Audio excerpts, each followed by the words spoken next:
어떤 사람이 자기 집에 찾아온 친구를 대접하기 위해 친구에게 물었습니다. 자네 밥을 먹겠나? 아니면 술을 먹겠나?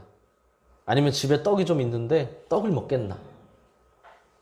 그랬더니 욕심 많은 친구는 한참을 고민하더니 이렇게 대답했다고 합니다. 나는 밥을 술에 말아서 떡을 안주로 먹겠네. 밥을 술에 말아 먹고 떡을 안주로 먹는다고 세 가지를 한꺼번에 먹는다고 맛있겠습니까?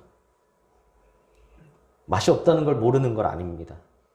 하지만 그래도 욕심은 그렇게 하게 만든다는 거죠. 욕심은 끝이 없기 때문입니다. 욕심은 갈수록 더 큰 욕심을 낳습니다. 욕심에는 만족이 없기 때문입니다. 오늘 본문부터 2장 끝까지는 지난주에 이어 하박국의 두 번째 질문에 대한 하나님의 응답인데요. 바벨론이 저지른 대표적인 5가지 죄악과 죄악이 5가지밖에 없다는 것이 아니라 대표적인 5가지 죄악과 그에 대한 하나님의 심판의 선포로 이루어져 있습니다. 그중 오늘 본문은 하나님이 지적하신 첫 번째 죄악으로 탐욕의 죄, 욕심의 죄를 말씀하십니다. 우선 바벨론은 술을 즐겼다고 합니다. 술은 향락의 대표적인 것으로서 바벨론이 방탕한 삶을 살았다는 것을 표현합니다. 바벨론은 술을 즐기는 삶, 술에 빠진 삶, 즉 사치와 퇴폐적인 삶을 살아갔다는 것이죠.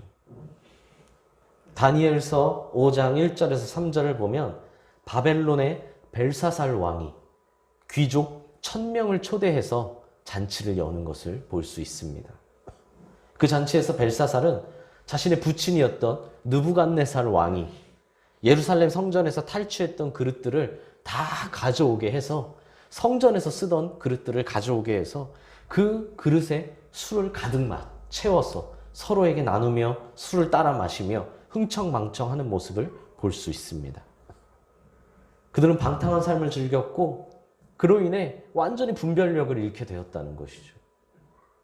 자신이 즐기던 쾌락의 삶이 다른 나라를 수탈해서 모으고 쌓아두었던 자신들의 자랑이 자신을 더 형통케 하거나 평안케 하는 것이 아니라 도리어 자기 자신을 멸망으로 이끌어가고 있었다는 겁니다.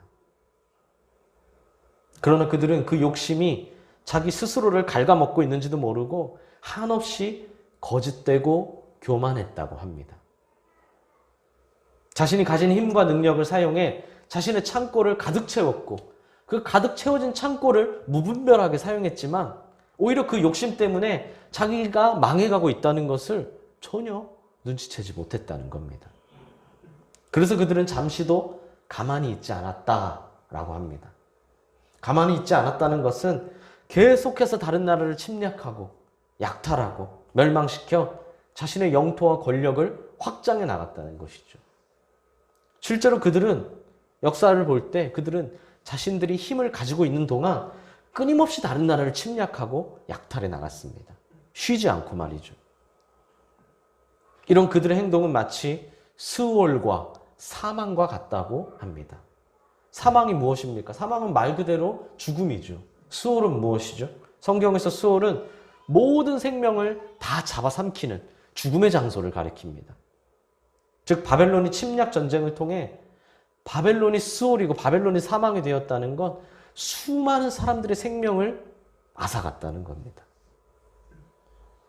그럼에도 그들은 족한 줄을 몰랐고 여러 나라를 모으며 여러 백성을 모았다고 합니다. 여기서 족하다라는 표현은 음식을 잔뜩 먹고 난 다음에 진짜 도저히 못 먹을 만큼 너무 배가 불러서 못 먹을 만한 그런 포만감을 의미합니다. 그런데 그들은 족하지 못했다고 하죠.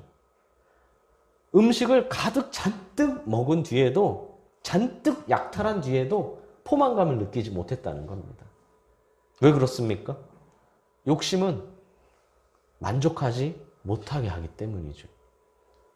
창고가 아무리 가득 차도 만족할 수 없습니다. 아무리 배불리 먹어도 만족할 수 없습니다. 하나님은 바벨론을 심판의 도구로 사용하시기 위해 그들을 세우시고 또 부강하게 하셨지만 그들은 만족할 줄 모르고 끝없는 탐욕에 사로잡혀 파괴를 일삼고 생명을 앗아갔습니다. 여기서 여러 나라와 여러 백성은 약간 의역이 된 건데 이걸 원문 그대로 직역하면 모든 나라와 모든 백성입니다. 물론 실제로 그들이 세상에 존재하는 모든 나라를 침략하고 모든 사람을 죽인 것은 아니죠. 하지만 그들의 기세가 진짜로 그럴 정도의 기세였다는 것이고 만약에 할 수만 있었다면 그들은 충분히 그러고도 남았을 것이라는 걸 표현하는 겁니다. 우리는 오늘 5절 말씀을 통해 바벨론이 얼마나 맹목적인 탐욕에 사로잡혀 있었는지 그 끝없는 욕심 때문에 얼마나 잔인하고 혹독한 침략 전쟁을 계속 해왔는지를 알 수 있습니다. 그리고 6절에서 8절을 보면 그들의 죄악으로 인한 결과가 무엇인지를 알려주십니다. 먼저 그 무리가 다 속담으로 그를 평론하며 조롱하는 시로 그를 풍자하지 않겠느냐라고 합니다. 그 무리는 바벨론에게 고통받는 나라들을 의미하죠. 바벨론에게 고통받던 나라들이 이제는 바벨론의 멸망을 기뻐하고 조롱할 것이라는 겁니다. 지배하는 위치에 강한 힘으로 지배하고 빼앗고 억누르던 위치에 있었던 바벨론이 오히려 이제는 모두에게 조롱당하는 나라로 전락하게 될 것이라는 거죠. 우리가 보통 속담은 언제 사용합니까? 속담을 좋을 때도 사용하지만 보통 속담은 나쁠 때, 안 좋을 때 많이 더 인용되죠. 또한 속담은 오랜 시간 동안 많은 사람들에게 널리 회자된다는 특징이 있습니다. 어린이들도 속담을 사용하는 친구들이 있죠. 풍자도 마찬가지입니다. 안 좋은 내용의 풍자, 좋은 내용의 풍자보다는 안 좋은 내용의 풍자가 두고두고 계속 사용되는 경우가 많이 있습니다. 우리나라에도 뭐 대표적인 것이 있죠. 뭐 창렬하다. 한 사람의 이름에서 시작된 그게 아직까지도 창렬하다. 좋은 의미면 사실 이렇게 오래 안 갈 겁니다. 나쁜 의미다, 나쁜 풍자다 보니까 비판하는 의미의 풍자다 보니까 그게 계속 이어지게 되죠. 이는 바벨론이 멸망한 뒤에 다시 이전의 모습을 회복하지 못할 것이며 그 멸망이 모든 사람에게 알려지고 모든 사람에게 회자되고 풍자될 정도로 크고 놀라운 사건이 될 것이란 말씀입니다. 그렇다면 그들이 심판받는 이유는 무엇입니까? 하나님은 화 있을진저 자기 소유 아닌 것을 모으는 자여 라고 하십니다. 그들이 심판받는 이유는 자기 소유가 아닌 것을 모았기 때문이라는 거죠. 내 소유가 아닌 것을 모으는 것이 무엇입니까? 그게 바로 욕심, 탐욕입니다. 바벨론은 불법으로 다른 나라를 정복했고 그들의 소유와 생명을 무참하게 빼앗았기 때문에 완전히 멸망할 것이고 그런 그들을 사람들이 속담과 조롱하는 시로 풍자한다는 겁니다. 여기서 모으다라는 표현은 필요 이상으로 훨씬 많이 모았다는 부정적인 의미입니다. 동물로 비유하면 어떤 동물들은 똑같은 육식 동물이라도요. 어떤 동물들은 자신이 배고프기 때문에 자신의 허기를 채울 만큼 딱 필요한 만큼의 사냥만 하는 동물이 있습니다. 반면에 어떤 동물은 그냥 심심풀이로 이미 내가 좀 전에 사냥을 해서 배가 찼지만 그럼에도 또 사냥을 하는 동물들도 있죠. 그중 바벨론은 후자였다는 겁니다.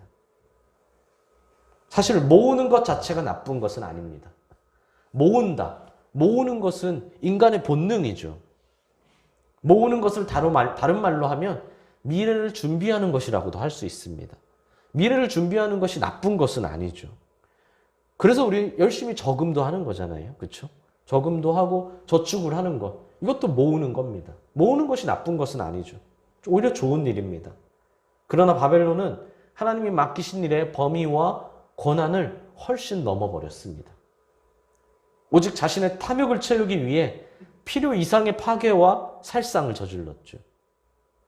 하나님께서 그에 대한 책임을 철저하게 물으신다고 오늘 말씀하시는 겁니다. 이를 다른 말로 하면 하나님께 맡김받았다고 해서 다 내 마음대로 하는 것만은 아니라는 겁니다. 지금 그 어느 때보다 뼈저리게 느끼고 있지 않습니까?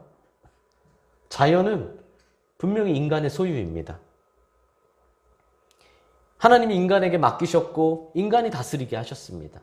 우리가 얼마든지 마음대로 사용해도 되죠. 자유롭게 사용해도 됩니다. 그러나 자유롭게 사용해도 된다는 말이 무분별하게 사용해도 된다는 말은 아니라는 겁니다. 인간의 욕심으로 바이러스, 이상기후 등 되돌리기 어려운 파괴의 결과를 만들어냈죠. 인간의 끝없는 욕심이 이렇게 고통스러운 상황을 만들어내고 있고 또 만들어냈다는 겁니다.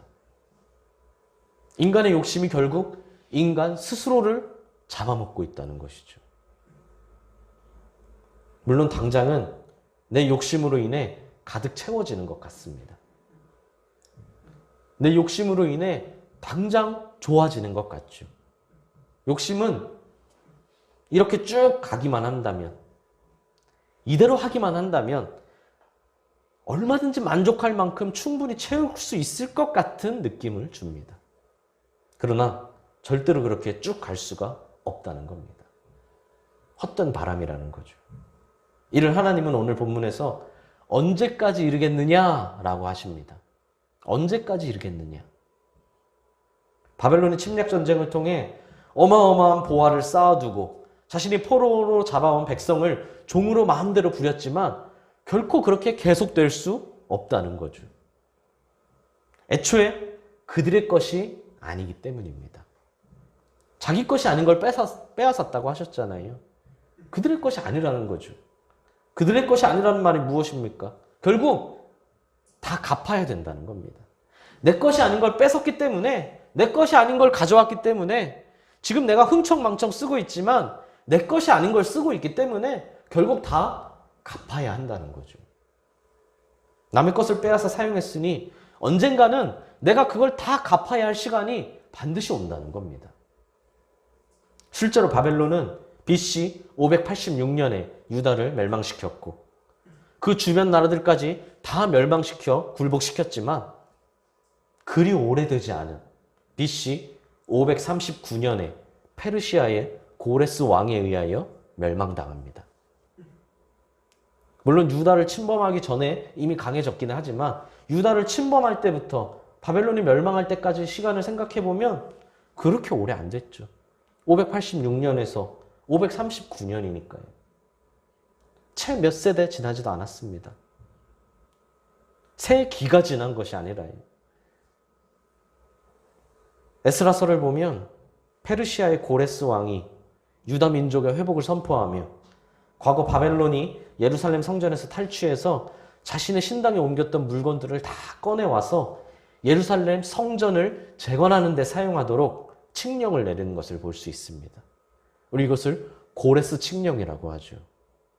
페르시아의 고레스 왕이 유다의 성전 재건을 명하면서 예전에 바벨론이 빼앗았던 모든 것들을 다시 가져가서 재건할 수 있게 했다는 겁니다.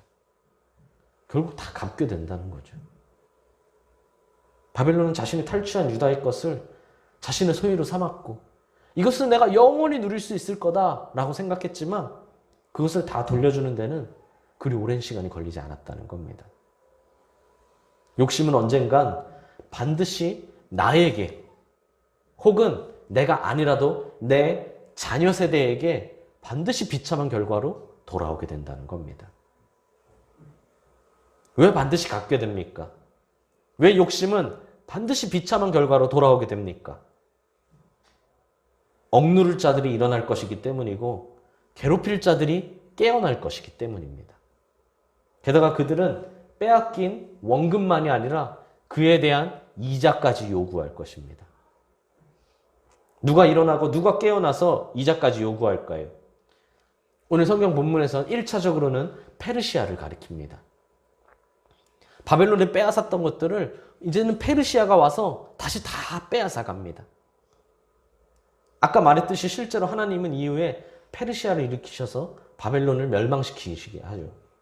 그리고 빼앗았던 것들을 결국 다 돌려주게 하십니다. 이자까지 쳐서 말이죠. 그리고 궁극적으로는 하나님을 가리킵니다. 1차적으로는 페르시아.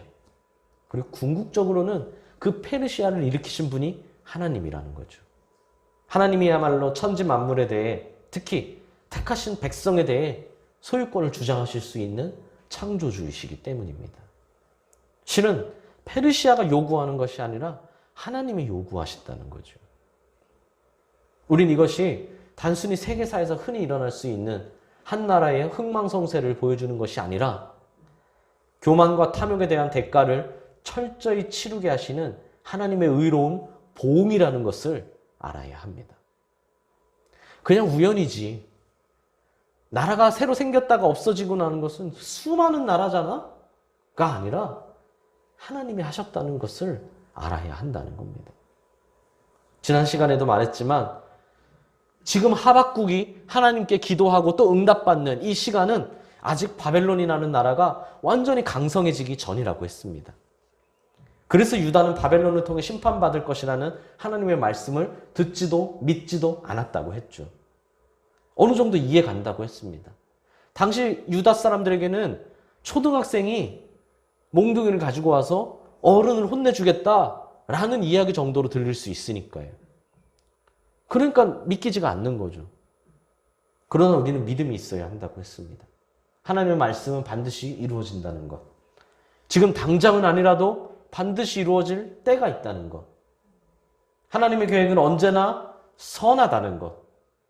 그래서 뭐라고 했습니까? 의인은 믿음으로 말미암아 산다고 했습니다. 놀라운 것은 하나님은 아직 강성해지지도 않은, 아직 강해지지도 않은 바벨론을 향하여 강해진 바벨론이 끝없이 교만해질 것이고 그 강했던 바벨론조차 무너질 것이라고 미리 말씀하시고 있다는 겁니다. 페르시아라는 하나님의 새로운 도구가 나타나실 것까지 미리 알려주고 계시다는 거죠. 이미 지나간 일을 쓰신 것이 아니라 아직 일어나지 않은 일을 이미 알려주고 계셨다는 겁니다. 지금 바벨론이 강해진 것도 믿지 못하겠는데 그 이후의 일을 믿을 수 있겠습니까? 유다 사람들은 그래서 믿지 않았죠. 그러나 우리는 믿어야 한다는 겁니다. 신뢰하는 자만이 하나님의 약속의 성취를 누릴 수 있고 신뢰하는 자만이 구원을 온전히 얻을 수 있습니다. 그러므로 신뢰하는 우리 모두가 되시기를 간절히 소망합니다. 끝으로 네가 여러 나라를 노력하였으므로 그 모든 민족의 남은 자가 너를 노력하리니 라고 합니다. 이를 동해보복법이라고 하죠. 동해보복법이라고 합니다. 좀 더 쉬운 말로 바꾸면 눈에는 눈, 이에는 이라는 겁니다. 받은 만큼 돌려준다는 거죠. 어쩌면 2020년을 살아가는 우리에게는 조금 잔인하게 들릴 수도 있습니다. 아니 어떻게 눈에는 눈, 이에는 이라는 말을 해? 잔인하다고 할 수 있죠. 하지만 이 동해보복법은 복수에 중점을 둔 것이 아닙니다. 그냥 내가 똑같이 복수해주자 이게 아니라는 거죠. 오히려 공의의 실현에 중심을 두자는 것이고 그런 의미에서 볼 때 어쩌면 동해보복법은 필요한 법일지도 모릅니다. 자신이 한 행동을 반드시 그대로 돌려받는다면 누가 쉽게 악을 행할 수 있겠습니까?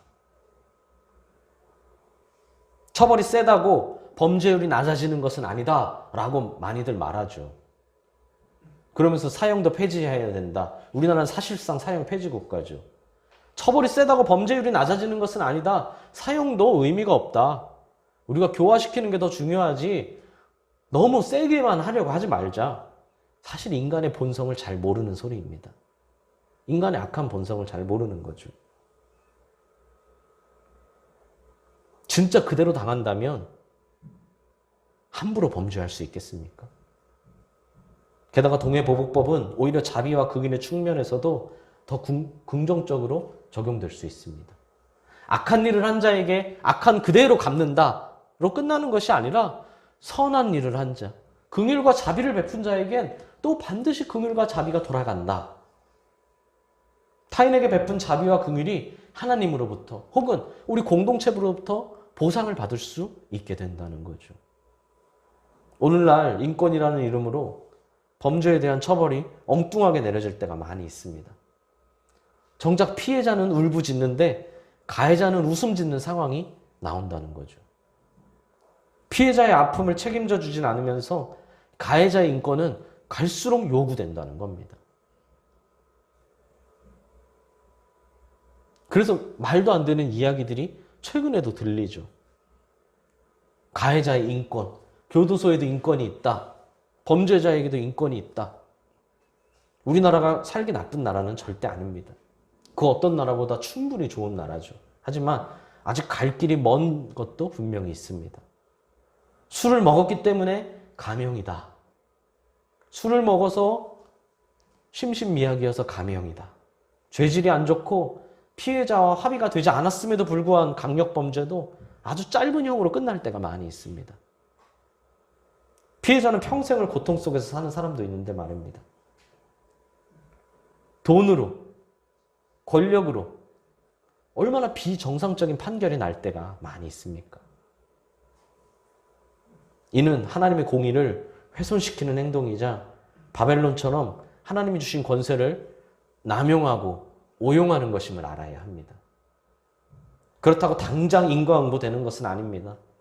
우리 삶이 동해보복법이 적용되는 것은 아니라는 거죠. 당장 인과응보된다면, 무조건 동해보복법이 적용된다면 악인들이 그렇게 태연하게 악을 저지르고 미꾸라지처럼 빠져나올 수 있겠습니까? 우리 삶의 밑바탕엔 언제나 인과응보의 원리가 깔려있지만 이 땅에서 무조건 인과응보되는 것은 아닙니다. 그러다 보니 악인들은 안심하죠. 착각합니다. 오늘 동행 목장에도 나오지만 그러다 보니 악인들은 착각합니다. 아, 괜찮구나. 아, 이래도 되는구나. 착각하죠. 악인들은 그 누구보다도 훨씬 더 쉽게 착각합니다. 그러나 오늘 본문을 통해 자신이 행한 일은 반드시 돌려받는다는 것을 깨달아야 합니다. 혹시 이 땅에서가 아니라면 하나님 나라에서는 오히려 더 철저하게 인과응보된다는 것을 알아야 한다는 거죠. 이자까지 쳐서 말입니다. 만약 이 심판이 두렵지 않다면 마음대로 살아도 됩니다. 하지만 심판이 있다고 생각하든 없다고 생각하든 그건 각자의 자유고, 없다고 생각하든 말든 심판은 존재한다는 거죠. 우린 바벨론의 무자비한 살상이 그들의 끝없는 욕심에서 비롯되었다는 것을 알아야 합니다. 그리고 그 욕심은 끝이 없기에 갈수록 갈증을 일으키고 계속해서 무자비한 살상을 하게 합니다. 또한 바벨론이 다른 나라에게 입힌 피해를 자신이 그대로 겪게 될 것이라는 것도 명심해야 합니다. 약탈의 가장 큰 동기가 물질에 대한 욕심이었기 때문에 결국은 가장 먼저 물질로 손해보게 되겠죠. 그러나 그것이 끝이 아닙니다. 차라리 물질을 손해보는 것으로만 끝낼 수 있다면 그들에게는 오히려 복일 겁니다. 물질로만 끝낼 수 있다면요. 이 땅에서처럼 물질로 막을 수 있다면, 뭐 몇천이든 몇 억이든 줘서 막을 수 있다면, 내가 가진 권력으로 막을 수 있다면 그것이 사실 악인들의 희망 아니겠습니까? 하지만 결국 물질로 끝나는 것이 아니라 그들의 생명이 노략당하는 겁니다. 물질에 대한 욕심이 결국은 생명까지 앗아간다는 것이죠. 사랑하는 수원동행교회 성도 여러분, 욕심을 한 글자로 표현할 수 있습니까? 욕심, 한 글자에 누가 기막힌 답을 해놨더라고요. 욕심을 한 글자로 표현한다면 더라고 말입니다. 여기에 하나 더 못해서 욕심을 두 단어의 조합으로 표현하면 어떻게 표현할 수 있을까요? 저는 조금만 더라고 생각합니다. 많이도 말고 조금만 더예요. 아주 조금만 더예요. 욕심은 모든 죄의 근원입니다. 인류 최초의 죄악이 무엇입니까? 하나님을 의심하고 하나님처럼 되고 싶다고 생각한 것. 그것이 처음의 죄악이죠. 그걸 교만이라고 할 수 있습니다. 하지만 이 교만의 근원적인 마음도 결국 욕심입니다. 모든 것의 근원이 바로 욕심이라는 거죠. 이 욕심은 결코 큰 죄악으로 시작하지 않습니다. 아주 작은 것으로 시작하는 이 욕심은 바늘도둑이 소도둑이 되게 하고 3살 버릇이 80 가게 합니다. 이것이 욕심의 무서운 점입니다. 아주 작은 것으로 시작했지만 점점 깊이 들어가게 하고 갈수록 빠져나오지 못하게 하죠. 신앙생활의 고민도 욕심에서 시작됩니다. 조금만 더 내 시간을 가지면 안 될까? 조금만 더 내 물질을 내가 누리면 안 될까? 절대 많이도 아닙니다. 조금만 더, 아주 조금만 더. 예전에 이렇게 했지만 조금만 내가 좀 하면 안 될까? 내 시간이, 그래도 내 시간이잖아. 그래도 내가 번 돈이잖아. 디모데전서 6장 9절을 보면 부하려 하는 자들은 시험과 올무와 여러 가지 어리석고 해로운 욕심에 떨어지나니 곧 사람으로 파멸과 멸망에 빠지게 하는 것이라 라고 합니다. 사실 우리가 보려고 하지 않을 뿐 성경은 욕심의 결과를 너무나 명백하게 제시하고 있다는 겁니다. 내가 굳이 알려고 하지 않을 뿐, 내가 굳이 인정하지 않으려 하는 뿐 성경은 욕심은 결국 파멸, 멸망뿐이다 라고 합니다. 처음에 욕심은 그 어디에서도 느낄 수 없었던 달콤함을 줍니다. 그리고 내가 얼마든지 제어할 수 있다고, 충분히 내 통제 아래 있다고 생각하게 합니다. 그러나 어느새 스스로 제어하지 못하게 하고 결국 헤어나올 수 없는 상태에 빠지는 것, 이것이 욕심이 무서움이라는 거죠. 욕심이란 스스로 멸망이라는 다이너마이트에 불을 붙이는 것과 같습니다. 내 가슴에 있는 다이너마이트에 도화선에 불을 붙이는 것, 이것이 바로 욕심이라는 거죠. 이 선이 얼마나, 도화선이 얼마나 남았느냐, 그 차이일 뿐이지 결국은 다 타들어가 폭발할 수밖에 없습니다. 술 마시는 것 자체를 죄악이라고 할 수는 없지만 술은 교만과 방탕에 쉽게 빠져버리게 합니다. 재물을 모으는 것 자체가 죄라고 할 수는 없지만 재물을 사랑하는 것이 죄악이 됩니다. 얼마든지 내 통제 아래에 있는 것 같지만 실은 욕심이 내 손바닥 아래에 있는 것이 아니라 내가 욕심의 손바닥 안에 있다는 거죠. 만약 나는 얼마든지 조절할 수 있지라는 생각이 든다면 아니야, 나는 아직은 괜찮아. 나는 아직 조절할 수 있어. 나는 아직 되돌릴 수 있어 라는 생각이 든다면 지금 당장 벗어나십시오. 만약 지금 당장 버릴 수 있다면, 지금 당장 내가 믿음으로 실천할 수 있다면 충분히 조절 가능한 상태이지만 당장 버릴 수 없다면 난 아직 괜찮은데 뭘 그렇게까지 해? 뭘 그렇게까지 심각하게 해? 그렇게 심각할 정도는 아니잖아 라는 생각이 든다면 이미 조절 불가능한 상태일 수 있다는 겁니다. 한번 욕심에 사로잡히면 하나님 대신 욕심의 대상을 더 사랑하게 되고 그것을 얻기 위해서라면 하나님의 말씀까지도 서슴지 않고 거스르며 악을 행하게 됩니다. 그러므로 지금 끊어내십시오. 도화선이 다 타버리기 전에 지금 그 선을 빨리 끊어내십시오. 그것만이 욕심으로부터 나의 영혼과 육체를 안전하게 지킬 수 있는 방법인 줄 믿습니다. 우리가 가진 다이너마이트는 아직 폭발하지 않았습니다. 그러므로 지금 끊어내면 됩니다. 만물을 다스리는 분은 하나님이시고 욕심에 대해 심판하시는 분도 하나님이십니다. 하나님의 말씀을, 하나님의 섭리하심을 신뢰하시길 바랍니다. 하나님의 말씀은, 하나님은 말씀에 순종하는 자를 결코 내버려 두지 않으십니다. 결코 버려두지 않으세요, 하나님은. 반대로 말씀에 불순종하는 자 역시 결코 내버려 두지 않으십니다. 서로 다른 의미죠. 욕심을 끊어내고 하나님을 선택하십시오. 이 선택은 우리 인생의 가장 훌륭한 선택이 될 줄 믿습니다. 지금 끊어내는, 지금 순종하는 우리 수원동일교회 성도님들이 되시기를 간절히 소망합니다.